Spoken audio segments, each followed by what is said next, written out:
The racetrack is an unforgiving place. Any weakness in the drivetrain or brakes shine like emergency flares in the dark, but so too do any strengths that a car may have.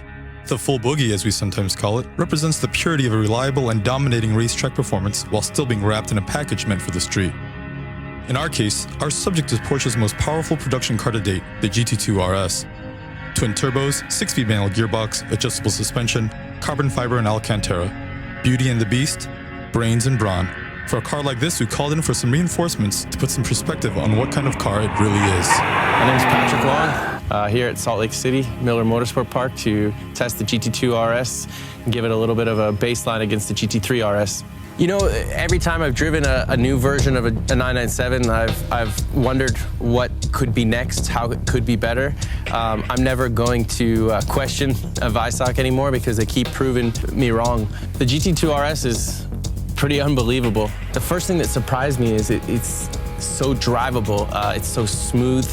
The power band, I expected with all that horsepower and the turbo coming out of just the rear axle that it was going to test my car control skills, and that wasn't the case. It's very linear in its power delivery. It's quiet, it's pretty smooth to drive, and gives you a lot of a different sensation than what the GT3 delivers.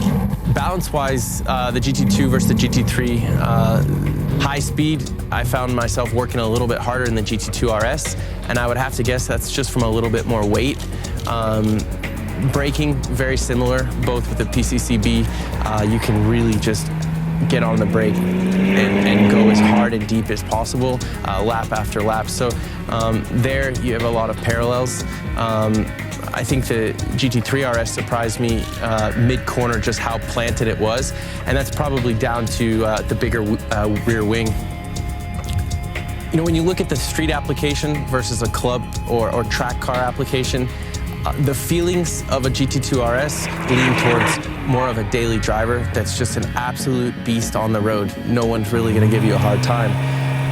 But when you look at the numbers and you look at the lap times, you see that this car outperforms a GT3 RS, which sets the benchmark, in my opinion.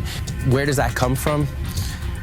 You've got to look at horsepower. In every comparison, you know, Miller Motorsport Park isn't a tight little technical track. I mean, it's pretty spread out, lots of straights. We have a lot of altitude here. I have to think those all factor in. You know, the speed differential between the two surprised me in lap time.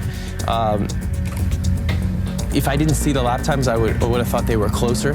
From a handling standpoint, I still am a big fan of the 3RS.